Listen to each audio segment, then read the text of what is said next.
Good morning, good afternoon, good evening, you lovely people, whichever one it is for you. Welcome back to Lilywhite Lane. I hope that you're all having a ruddy good Monday and start to your week wherever you are in the world and whatever you are planning to get up to. And you're all very welcome along to your Southampton versus Tottenham Hotspur match debrief. Christmas is still a week and a half away, yet Tottenham gave us an early present last night at St Mary's. But before we discuss last night's game, make sure, if you haven't already, to smash that subscribe button, give it a Rocky Balboa right hook, hit that like button as hard as you possibly can, destroy that notification bell so you'll be notified every single time we upload a new piece of Spurs of football content. And once you're done abusing all the buttons on the channel, be sure to comment all of your fantastic thoughts and opinions down below. Enough faffing about.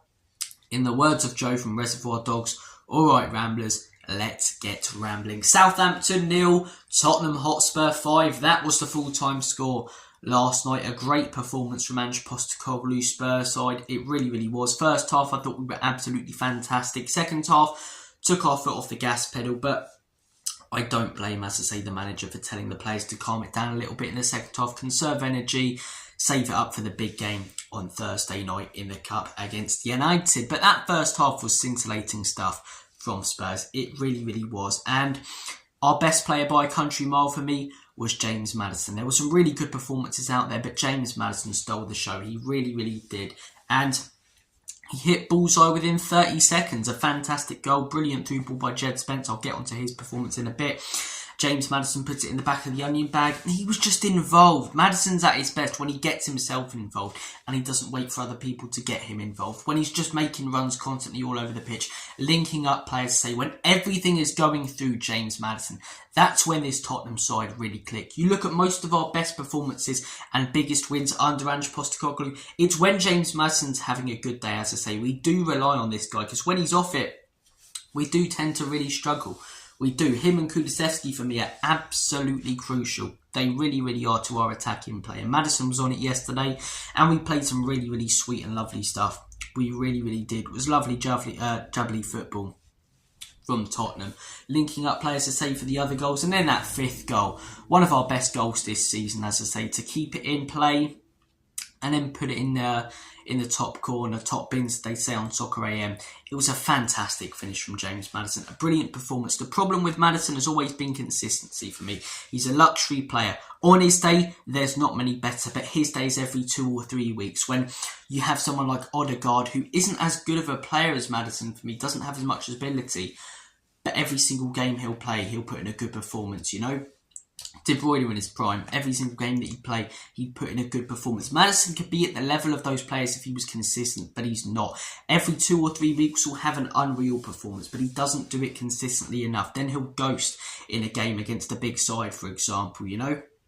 If Maddison could play like he did yesterday in most games, he'd be ranked, as I say, up there with the top midfielders right now in the Premier League, but he's not, because he doesn't do it consistently enough. He doesn't want to do the down and dirty work sometimes. He doesn't want to be the gritty footballer. He's the luxury player who will occasionally put in an unreal performance but doesn't do it consistently enough. I really like Maddison. I hope he can build some consistency off last night, because I don't think he's been bad this season like some people have said. I actually think he's been one of our better players. It's just been a pretty poor season for Spurs, and last night he was fantastic. 2 brilliant goals, getting himself involved all over the pitch. As I say, linking up play, that's when Maddison is at his best. Next performance I want to discuss, Jed Spence comes in and immediately threads through a fantastic ball to James Maddison, gets himself involved, uses his body really well. He looked at danger that entire first half, barely lost a ball. It really was impressive from Jed Spence. And for me now, you've got to start him against Manchester United. You've got to. You might have to anyway because of an injury to a certain player that we'll get onto in a minute. But you've got to start him against Man United in that right back position. You know, if you're basing your team selections off form and how players are playing, play him in that game. Play him at home, under lights, in front of our own fans. He'll be up for it after that performance. He's now got the confidence heading into that one. Should start Spence in that game. He was really impressive yesterday. Hopefully he can keep it up. And whenever I've seen him, as I say, this sort of season, I include pre-season in this, he's impressed me. He's looked up for it. He's looked a different player to what he's been the last couple of years, and more like the player that he was at Nottingham Forest. So Jed Spence, credit to him. fantastic performance yesterday, getting himself involved, uses his body. He's got far more strength than Pedro Porro on that side. That's one thing. Crossing ability isn't there as much, but in terms of, as I say, inverting as a fullback, I think he does it really, really well. Maybe it suits him a little bit more to play that sort of role because of the strength that he has, like Destiny Udogie on the left, although Destiny hasn't been inverting as much as Porro this season. But yeah, really impressive from Jed Spence. Really, really impressive. Another performance, or not necessarily a performance, but an issue that I want to delve into. I've written it down. Destiny Udogie out injured. Brilliant. Hey, that's all we need. Cosmic. Cos bloody Mick. Honestly, Romero, Mickey van der Ven, Udogie out. I get that loads of other teams get injuries, but this is 2 seasons in a row now when we start hitting this December period and players start going out, as I say. We looked fit and firing earlier in the season when the performances, as I say, were good. We'd occasionally lose. Last few weeks, the performances haven't been as good. It looks like a lot of players are tiring and the injuries are starting to pile up on us again. Is it a coincidence that the teams who play this style of football in the Premier League have the most injuries? I don't think it is. You look at teams without that many injuries. You know, Chelsea manage their team really, really well. Game management is fantastic. They know when to defend a little bit. Liverpool don't have that many, for example, you know. And then you look at the teams that do. Southampton, most amount of injuries because they don't have the quality of squad to play the football they do. And with the football that we play, gun-ho, we take the least amount of time out of every single Premier League team to play out from the back. It's constantly on the go. So no wonder defenders are picking up injuries when they're putting in a fantastic tackle. And then like 5 seconds later, it's played out to them and asked for them to sprint forward. So Mickey van der Ven, Romero, Destiny Udogie, all out. That's 3 crucial players in our back line out. Pedro Porro, time for you, mate, to step up. Destiny Udogie's out. Jed Spence, want more of last night. And centre-back partnership with Ben Davies out as well. I think we've got to go with Archie Gray and Dragazin. Dragazin's looked pretty decent in recent weeks, apart from the occasional little mistake or issue. But just as solid as Romero, really. Mickey van der Ven's been the massive miss. Romero hasn't been fantastic this season. So Dragazin, Archie Gray, I think he can do a job. I don't think he's a great player. I don't think he has loads of potential like some say. I think he's a pretty average player. But average at the end of the day isn't the worst thing right now for a backup. And he made a couple of big tackles yesterday. We'll see what he can do in the bigger games. But yeah, that looks like it's going to be our back line going forward, at least for the next few games, heading into Christmas. Pedro Porro, likely at left back, maybe Spence at left back, Porro at right back, and Dragazin and Archie Gray as our centre back partnership. Comment down below your thoughts and opinions on that. Look, next thing that I do want to discuss. Fantastic performance yesterday. Really, really was. Great win, 3 points, 5 goals away from home. Brilliant. But is that performance going to change my opinion or most people who haven't been behind this manager's opinions? No. It's a great performance, and yes, we deserve credit for going there and destroying them. And as I say, putting them to the sword when they were playing poorly. But that Southampton team are a disgrace. They sacked their manager immediately after the game. They've been poor throughout this season. It's a game that we should be winning. And fair play, Spurs, we took them to the cleaners. But this is when we're at our best. This is what Ange did in Scotland when he's coming up against your St Johnstones and teams like that. He taught them a new one because he has far superior players to them. And when this system has far superior players to another team who try and, play attacking football, we're able to rip them to shreds. And we did yesterday. We did to Everton when they tried to attack us a bit earlier in the season. And we do to teams who have lesser players than us and try to come at us. When we struggle is when a team with lesser players plays a low block.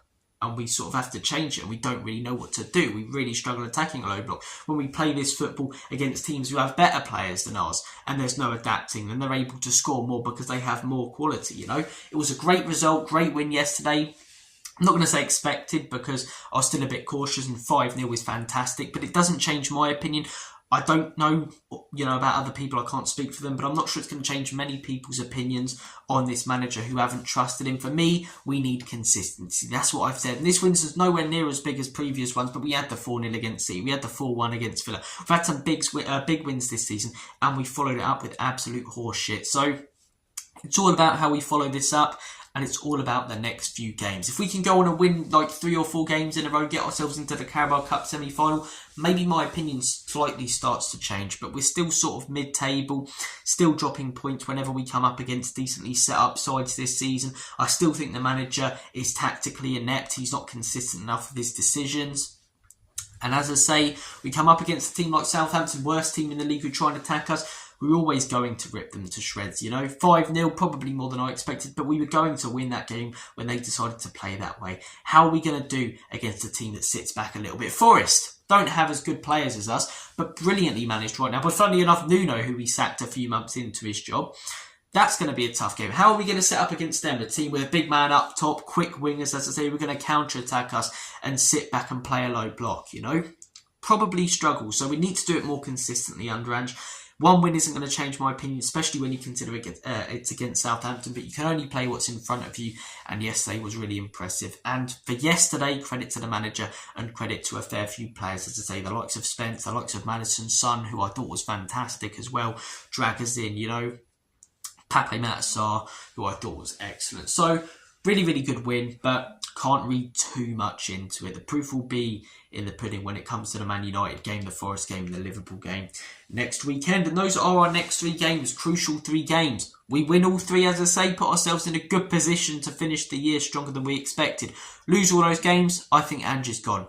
And it's a very real possibility that we lose all those games. Man United on Thursday just travelled to the Etihad, played crap football, and come away with 3 points. I get the City are crap, I get that we're at home, but what this Man United team can do is they can shut that door very, very well away from home against decent sides. They did it in that first half against Arsenal. It was only set pieces that got Arsenal over the line, and we're crap at them. So Manchester United can get their quick players going forward. Ahmad, as I say, counter-attacking us.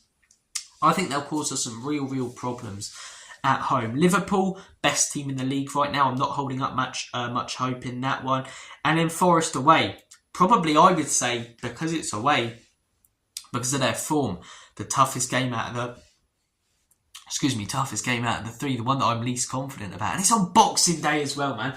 Boxing Day's always been a family day for me, you know, round the nan and granddad's, drinking, having a laugh, opening presents and stuff. And I'm going to have to see Spurs potentially losing on the telly as well.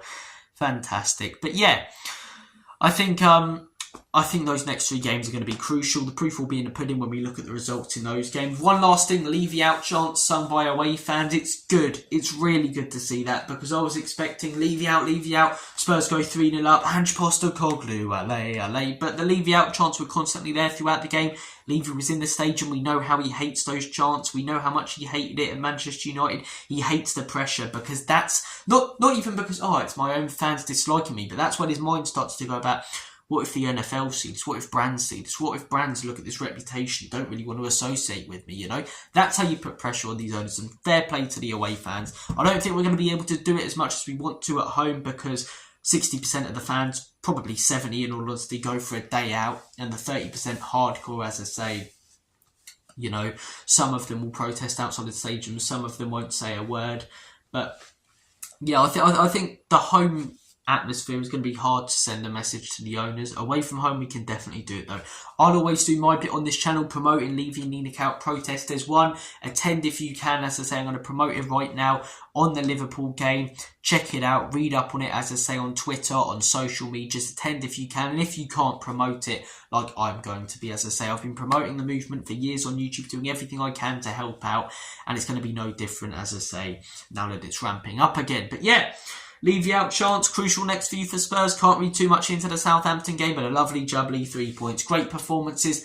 Those are all the talking points I wanted to delve into. You guys have been awesome. I'm going to head off. Been a bit of a crazy weekend. Can only hear out of one ear at the minute because I've got Madam Two Swords in the other one, for crying out loud. That much wax. But yeah, mental health's a bit all over the place. Bit of a crazy time, but still wanted to come on here and do a debrief. Hence no streams recently. New year, going to really try and sort things out. Though I know people always say, oh, new year, new me. I'm not going to be one of them arseholes. But yeah, after Christmas, as I say, enjoy myself, get my head straight, and then consistent content. We're going to try and really push the channel out. Guys, you're awesome. All the best. Comedy Spurs.